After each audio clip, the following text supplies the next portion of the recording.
Hola, mi querido Vicente, pues muy contento de ver toda la algarabía que hay en torno a este encuentro entre el presidente de México y el primer ministro de Canadá. Y este folclore que caracteriza a nuestra gente, incluso en el exterior, me da mucho gusto ver que la gente está animada y algo que no se había visto en más de 70 años, Vicente. Siempre hablar de un político, siempre hablar de un presidente de México era sinónimo de maldecir, era sinónimo de protesta, de reclamo, y ahora vemos todo lo contrario. Mis ojos no dan crédito a lo que ven.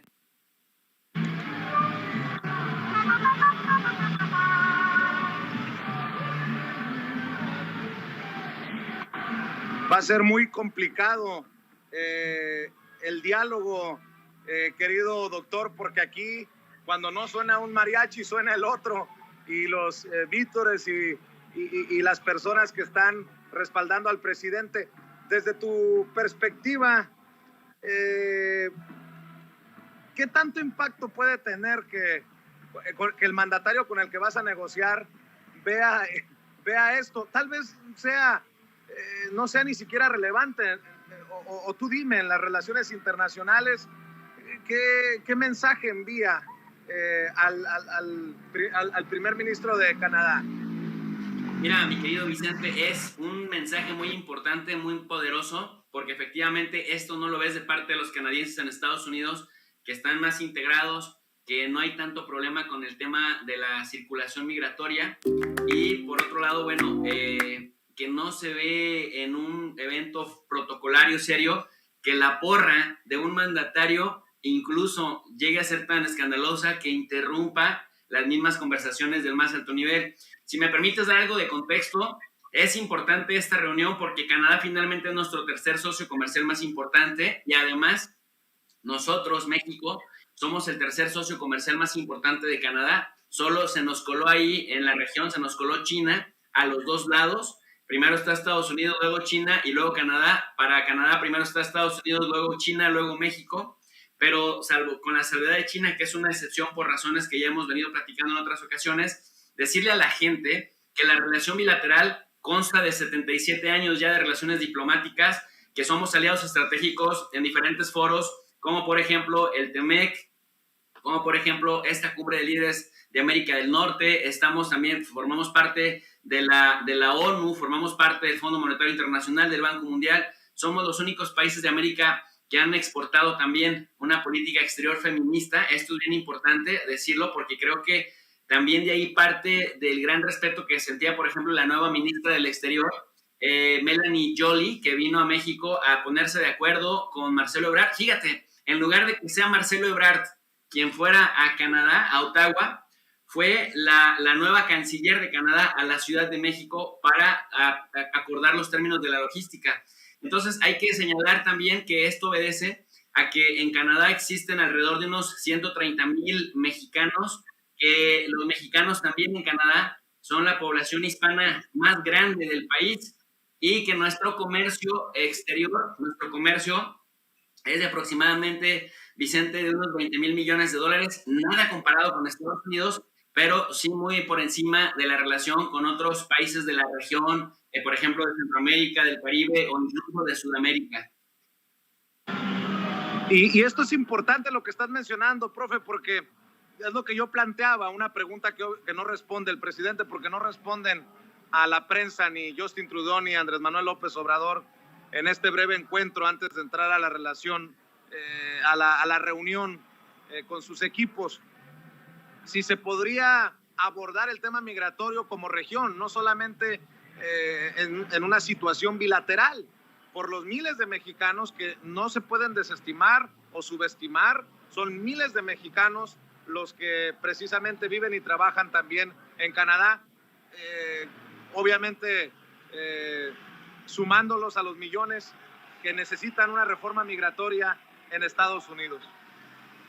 Sí, definitivamente. Y mira, querido Vicente, en el caso de Canadá, la relación no es tan delicada como en el caso de Estados Unidos en el tema migratorio, porque de los 130,000 mexicanos que se encuentran, más sus descendientes que se encuentran en Canadá, la mayoría son perfil calificado, que tienen de una licenciatura en adelante, que el 90% entró de manera legal, entró con documentos. el otro 10% se encuentran en trámites de regularizar su estancia en Canadá, y esto ha generado que incluso en los últimos años Canadá haya vuelto a relajar, digamos, los candados para que los mexicanos ingresemos a ese país. En todo caso, las restricciones que ha habido, pues han sido restricciones generales que se le imponen a todo extranjero en el contexto de la pandemia del COVID-19. Sin embargo, lo que sí es verdad es que en la mentalidad anglosajona y también pues en la mentalidad quebecoa, el dinero manda, y al ser México el tercer socio comercial, hay unas 44,000 o 45,000 millones de dólares de inversiones canadienses en México, particularmente en el sector minero y particularmente también en el sector eléctrico. Por lo tanto, me parece que parte de la secrecía o parte de la privacidad que requerían los mandatarios para platicar de estos temas era justamente ir un poco al grano. Como nosotros no tenemos temas relacionados con el COVID, como nosotros no tenemos un asunto con el tema migratorio, entonces nos concentramos, dicen los canadienses, en lo que verdaderamente nos interesa, que es el tema de las inversiones, y México, por otro lado, en el tema de que Canadá sea un aliado para la distribución equitativa de las vacunas. Entonces, ahí van unas por otras, pero sí, a los canadienses les importa más atender el tema de la minería y el tema de la reforma eléctrica, cómo va a impactar los intereses y las inversiones canadienses en nuestro país, Vicente. También importante decir cómo esta gente no solamente está vitoreando y cantando al presidente, sino anda bien politizada. Entró la comitiva de Justin Trudeau aquí al Instituto de Cultura Mexicano en Washington y le gritaban basta de abusos de las mineras. Otro tema que es verdaderamente complejo y candente entre ambos países. Las mineras canadienses que se han servido con la cuchara grande en nuestro país en gobiernos anteriores. Es que fíjate que ese es un tema sasazo, Vicente, porque cuando estábamos a merced de los medios tradicionales, que por ejemplo en América Latina, pero particularmente en México, suelen exaltar lo extranjero, suelen ver siempre los modelos extranjeros como modelos mejores que los propios y tienden a supuestamente imitar en lugar de adaptar lo que nos sirva con respecto a nuestras necesidades, pues tienden a ensalzar y tienden a vitorear lo extranjero sobre lo nacional. Y lo que hemos visto en el caso de las mineras, que las mineras, todo lo que no hacen en Canadá, es decir, todas sus medidas ambientales, todas sus regulaciones ecológicas, todo el cuidado y el control de impacto y el control de daños que sí tienen en Canadá, fuera de las fronteras canadienses, no desarrollan estos protocolos. Sí, en parte porque así es el capitalismo voraz, pero también porque los países latinoamericanos y otros países, pues por sus sistemas políticos corruptos, se lo permiten. Y también es sabido que las empresas canadienses, las mineras canadienses, tienden a ser generosas en el plano, no quiero decirle moches, pero digamos en el plano de los incentivos económicos para presidentes municipales o para gobernadores o incluso para medios de comunicación que suelen ser amables con las prácticas nocivas de estas mineras canadienses. Ojo, Vicente, no quiero que la gente me malinterprete. La minería por sí misma, regulada, no es nociva. Es decir, es como toda empresa, como toda industria, tendrá sus pros y sus contras. No es que hagamos aquí un ataque sistemático a la minería. Lo que criticamos particularmente de las mineras canadienses es la falta de cuidado y la falta de respeto que tienen por las poblaciones de los lugares aledaños en donde llevan a cabo sus actividades industriales, Vicente. Profe, ¿y cómo llega el presidente Andrés Manuel López Obrador desde tu perspectiva a la reunión en un rato con Kamala Harris y más tarde con Joe Biden? Eso sin contar obviamente la cumbre ya entrada la tarde en la Casa Blanca, la cumbre trilateral. ¿Cómo llega? ¿Cómo ves que llegue en medio de todos estos temas y con todo esto que seguramente ya es noticia en los medios de Estados Unidos? Me parece que llega en un momento inmejorable. Hasta este momento, hasta este punto, Vicente, llega en el mejor momento del sexenio, con 7 de cada 10 mexicanos que lo respaldan, es decir, 70% de los mexicanos que lo respaldan abiertamente. Llega con 9 de cada 10 mexicanos en Estados Unidos que lo respaldan abiertamente. Llega con el as bajo la manga, que muchos economistas, sobre todo aquellos cuantitativistas que dicen que el presidente no debería estar presumiendo las remesas, hasta cierto punto tienen razón, pero por otro lado yo lo que sostengo es que el contexto social y político importa, y me parece que ese incremento de remesas, aún en un contexto de pandemia, se debe al clima de confianza que genera el presidente López Obrador entre nuestra comunidad migrante en los Estados Unidos. Me parece también que llégate esta nota, Vicente. Las acciones, por ejemplo, de Smith & Wesson, esta industria de las armas demandada por México, ya cayó en un 37% desde que la demandó la Secretaría de Relaciones Exteriores por los 10,000 millones de dólares por el daño que es ese comercio de armas hacia México. Entonces, si apenas con la demanda cayó 37%, imagínate en caso de que llegaran a perder el juicio, están a punto de desmoronarse y hay otras empresas del armamento que están temerosas. Entonces, México llega con un as bajo la manga y decirle a nuestra gente, Vicente, que el presidente López Obrador está siendo coherente con esta lógica de pensamiento en donde le da un toque más humanizante a estas conversaciones, porque hay que recordar que esto fue lo que nació como el ASPAN. El ASPAN era esta alianza para la seguridad de la región de América del Norte, con Bush, con Fox y con Stephen Harper, que era muy securitizada, muy militarizada el asunto, y ahora imagínate, de haber empezado como un asunto de controlar la región para evitar el terrorismo, pues hoy hablamos de atacar la pandemia, hoy hablamos de colaborar en materia de enfermedades, no solamente del COVID, pero también del COVID. Hoy se habla de combatir las cuestiones estructurales de la migración en Centroamérica, y esto le da un toque más humano. Es decir, esta cumbre tiene un toque muy, muy AMLO, Vicente. Con esa, digamos, con ese nivel llega, contestando tu pregunta. Creo que este es un tema, ¿quién mejor que tú para abordarlo? Un tema muy sabroso. Y lo mencionábamos por la mañana más temprano. Bueno, allá todavía es mañana en la parte centro del país. Si esta idea de empoderar a la comunidad de este lado de la frontera es un nuevo camino para cabildear por temas como la reforma migratoria, o es simplemente una idea que no está necesariamente estructurada en esa lógica, profe. ¿Tú cómo ves lo que dice el presidente Andrés Manuel López Obrador de voy a apoyar la reforma migratoria que quiere Joe Biden, de voy a exhibir a los congresistas que voten en contra de la reforma migratoria? Tú has escrito mucho, has investigado mucho sobre el lobby mexicano y creo que es un tema en el que te puedes si me permites la expresión, soltar la greña, porque es apasionante. Sin duda alguna es apasionante, querido Vicente, porque la política histórica, tradicional mexicana hacia Estados Unidos había sido de autocontención o por lo menos de discreción en el tema del cabildeo. Hay que recordarle a la gente que el cabildeo es la presión estratégica que realiza un actor extranjero o doméstico frente a los congresistas, frente a los funcionarios del Poder Ejecutivo de Estados Unidos, y que en Estados Unidos, a diferencia de otros países, sí se permite el cabildeo. Es decir, al amparo de la Foreign Agents Registration Act de 1938, un gobierno extranjero puede contratar firmas de abogados, firmas de relaciones públicas, firmas de consultoría y grupos de presión en Washington, en Nueva York, en Los Ángeles, en Dallas, en Houston, dependiendo del sector que les interese impulsar, y con la finalidad de que se aprueben leyes o que le favorezcan al país, o se detengan leyes que no le favorezcan al país. Por ejemplo, eso es lo que hace Israel cada que hay alguna crítica masiva, pues los lobbies pro Israel detienen eso en el Congreso.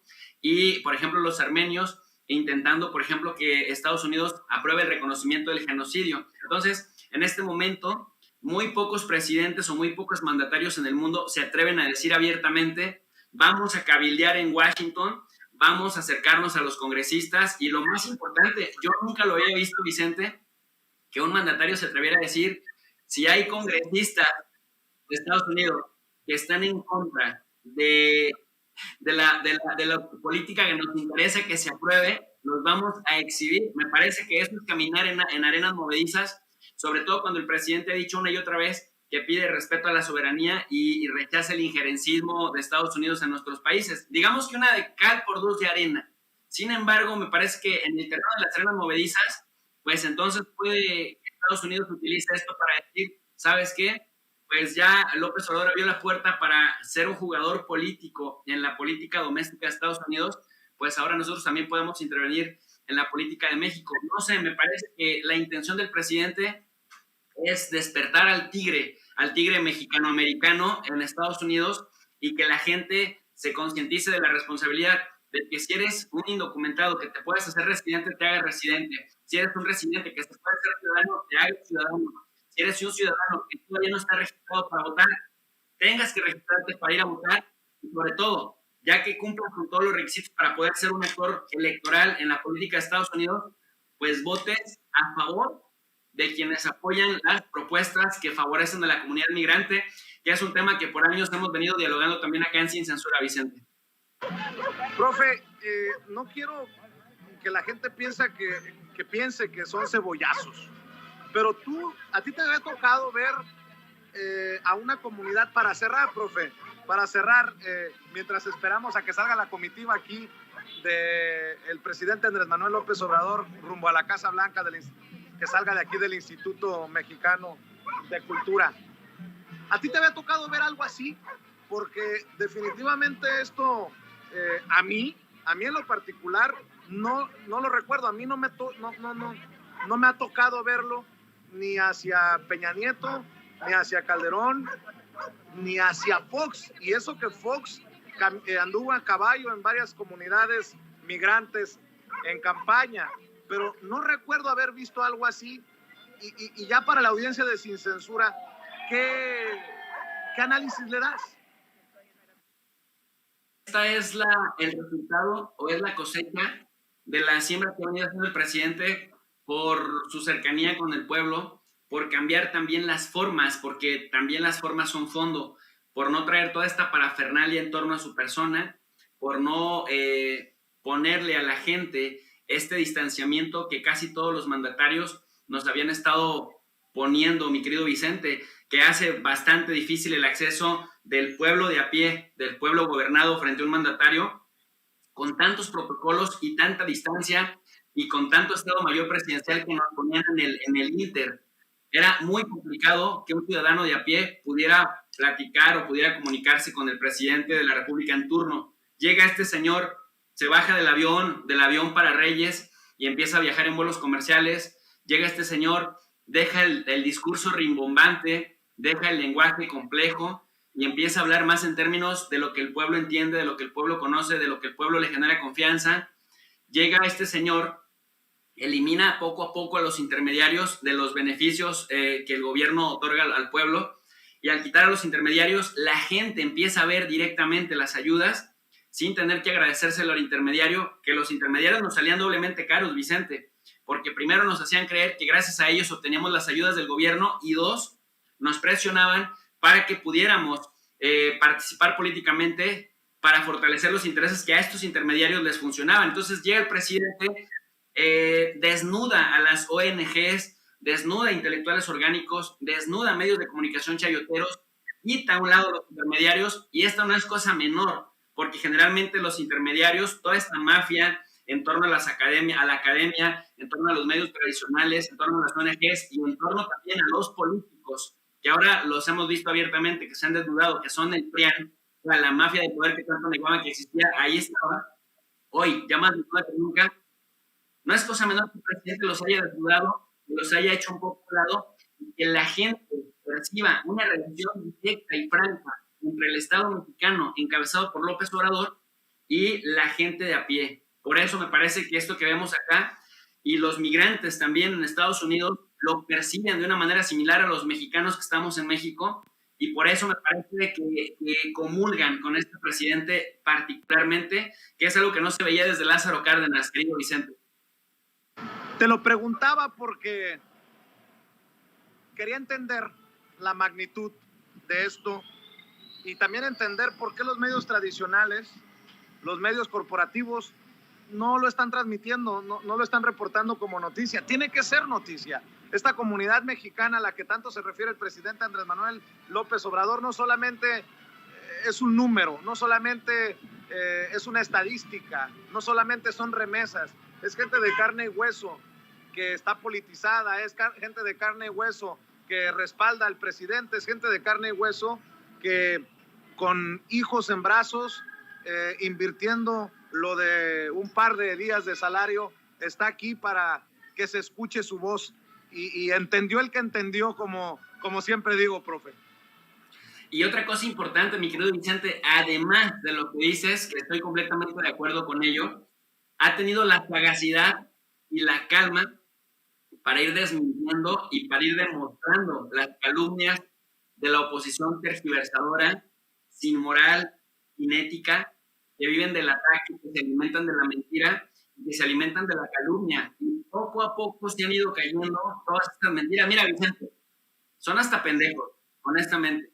Eso de decir que a la gente le pagan para que vaya a ver al presidente López Obrador, cuando todas las encuestas te hablan del gran apoyo que tiene el presidente, es un suicidio. O sea, y más en las épocas de las redes sociales, en donde todo queda grabado, en donde todo queda guardado, y en donde si un día dicen una cosa y al día siguiente dicen otra, es más fácil sacarles el audio, sacarles el video y decir, güey, tú dijiste esta mentira y esto la gente no te lo pasa.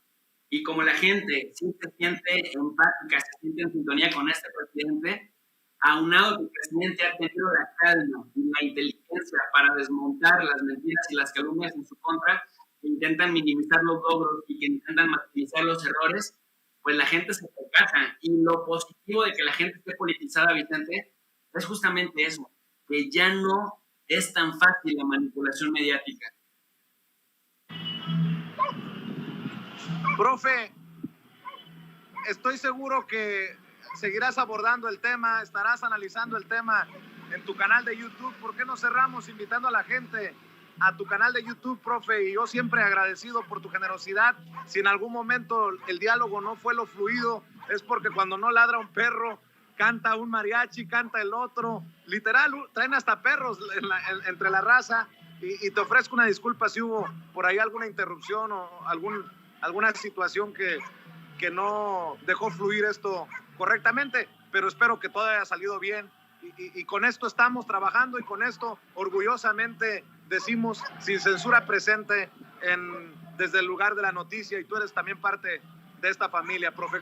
¿Por qué no cerramos con eso? Sin duda alguna, Vicente, muchas gracias. Bueno, pues por mi parte todo fluyó de maravilla, es decir, yo no sentí esta interrupción, probablemente estuve estando ahí con los mariachis, con la algarabía de la gente que sentiste, pero yo te agradezco muchísimo que me hayas invitado a analizar esto previo a la cumbre, porque finalmente, Vicente, si ponemos el dedo en la llaga, si le advertimos a la gente de las calumnias y de las mentiras sistemáticas de los medios tradicionales y de algunos payoteros, que cuando ya no lo hicieron de los medios tradicionales, se empezaron a venir a las redes sociales, pues tenemos la obligación, incluso hasta moral, de estar al pie del cañón haciendo el contrapeso digital. Así que bueno, por eso yo invito a la gente a que se suscriba también al canal de tu profe de RI, profesor de Relaciones Internacionales, para analizar justamente este y otros temas desde el contexto histórico, desde la política exterior comparada y también haciendo un poco de escenarios prospectivos. Tu profe de RI es y es un canal aliado, hermano, de Sin Censura. Vicente, ahí en contraesquina del Instituto Mexicano hay una tienda salvadoreña mexicana que vende unas pupusas con frijolitos increíbles, así que si arrecia el hambre, ahí en contraesquina, está muy rico. Anoche, profe, fíjate que anoche nos recomendaron un lugar, ¿cómo se llama el lugar de pupusas? ¿Te acuerdas, Toño, que nos recomendaron? ¿La Sirenita? Bueno, pero te voy a tomar la palabra y vamos a buscar un lugar de buenas pupusas con frijolitos, profe. Te mando un abrazo y estamos al pendiente. Abrazo fuerte, querido Vicente. Seguimos en contacto. Claro que sí, muchas gracias. Y ya llegó otro de los amigos también de Sin Censura que nos ayudará a analizar esta visita del presidente Andrés Manuel López Obrador a Washington, D.C. para reunirse